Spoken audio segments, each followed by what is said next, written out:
I accepted I'll always be alone, but my friends keep trying to set me up. What do I do? Hey everyone, I'm 35 and need some advice about my friends Sam and Sarah. I'm not an attractive guy, not self-pity, just facts. I've got a naturally off-putting face and several scars on my body that make some people uncomfortable just looking at me.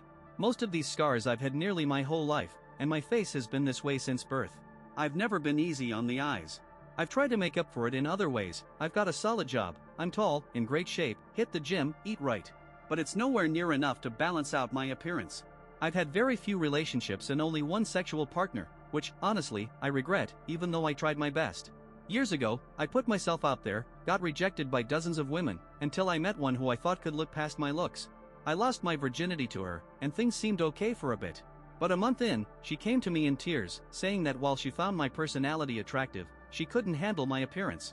She admitted that sex with me, given how I look, was really hard for her both times. I told her I understood, and we broke up.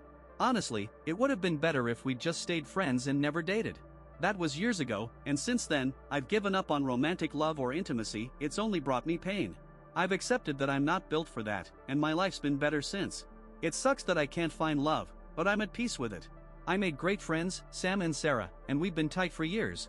We get along great, but there's one issue: they're both in relationships and obsessed with this fantasy of triple dates, with me included. I don't date, but they keep playing matchmaker. They tried setting me up 7 or 8 times, blind dates disguised as hanging out or parties where they invite women to meet me. I hate it. I feel bad for these women because they're clearly not told anything about me beforehand. They're stuck politely chatting with the weird, unattractive guy their friends pushed on them. I see it in their eyes every time, this mix of pity and fear when we lock gazes. They're scanning every scar on my face, feeling grossed out or uneasy. And I get it, who wouldn't be freaked out by a 6 feet 6 inches guy who looks like Frankenstein's monster as their date for the night? I'd be scared too. I've told Sam and Sarah over and over to stop setting me up. I don't want it. But they get so excited, thinking they've found the one, and keep doing it. Last week, they came over, and Sarah started talking about her coworker, showing me her photo. I knew where it was going. Turns out, they invited her to a party at Sam's in a couple of weeks. I said, cool, I'd love to meet her, but it's not a date, and I won't let you force me on some poor girl. She's pretty, and from what they said, we'd probably get along if I were normal, but I'm not. Sarah got mad, asking why I won't give this girl a chance.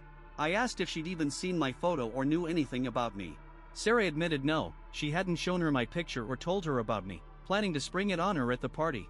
I lost it and told them both to stop playing matchmaker. It's exhausting. I showed them texts from 2 women they set me up with, who were kind enough to say they liked me as a person but weren't attracted to me physically. I laid it all out, and they got quiet, made excuses, and left. It's been a week, and I haven't heard from them.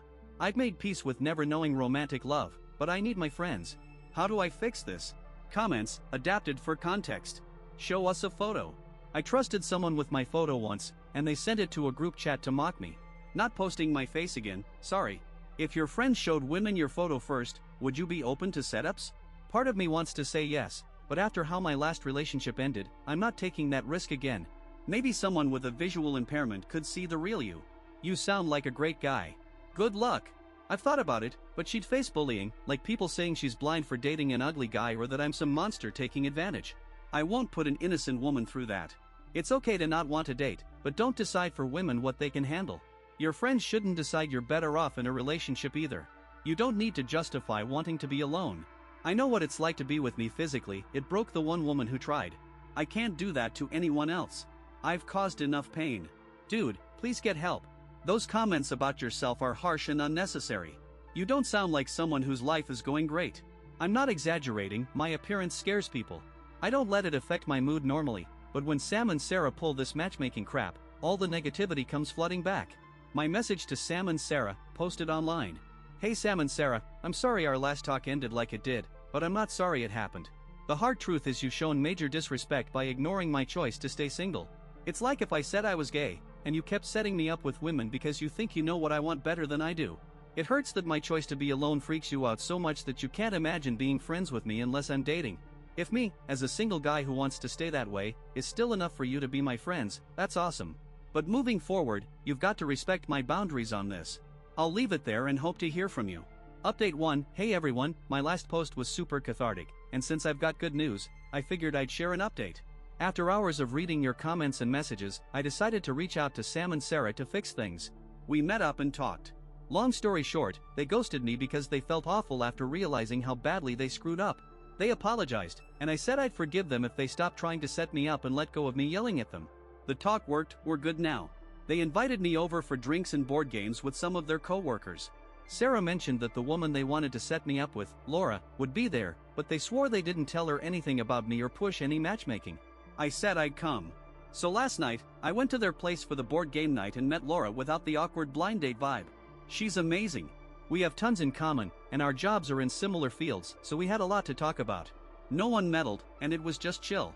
We hit it off so well that she invited me to her place tonight to watch movies we both love and eat pizza while ranting about work. Looks like I've got a social life again. That's the update. Sam and Sarah are cool, I made a new friend, and you all are awesome for your advice and support. I'm still getting a few kind messages a day from you guys, you're the best. Comments, adapted for context. She invited you for pizza and movies, dude, you've got more game than you think. Even if it's not romantic, this could help you ease up on the self-image pressure. You sound like a cool, smart guy, own it. I don't know what you look like, and honestly, I don't care. I've met unattractive people, hell, I weigh 300 pounds. Don't sell yourself short. You've got a good job, you're safe to be around, you're in shape, you care about yourself, you're a great friend, and you respect boundaries. Your looks are the least interesting thing about you. Someone out there will see that. Update 2. A few years ago, I posted about my friends trying to set me up on blind dates. I'm very unattractive due to life circumstances that left me with scars, and as you can guess, it makes blind dates rough. I shared an update when that issue got resolved. The woman they wanted to set me up with before our fight, Laura, turned out to be awesome. Without the pressure of a setup, just hanging out with others, we clicked instantly and became fast friends. The next night, we hung out at her place, watched movies, and ate pizza. It was great. We started spending more time together, and at some point, she asked me out on a real date. I was terrified, but I took the risk.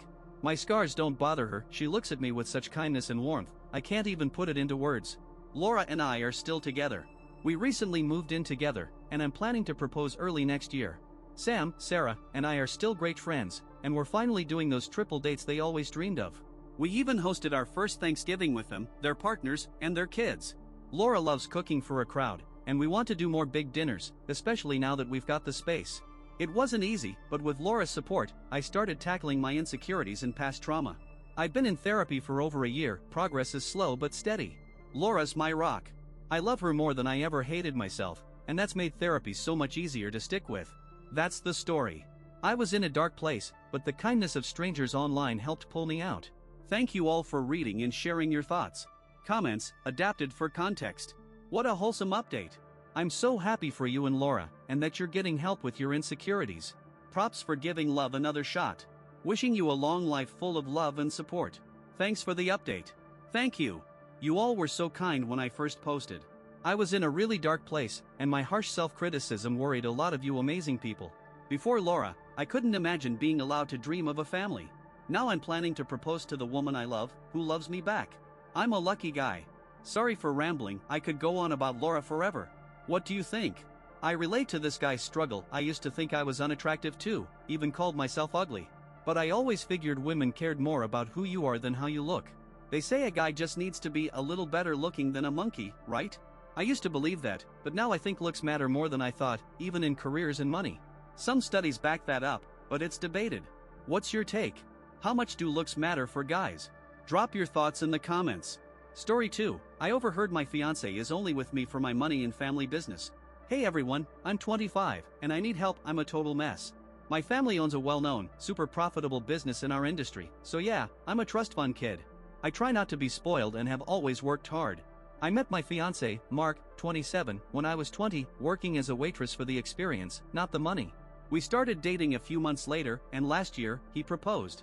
Mark's not poor, he's from a solid middle-class family.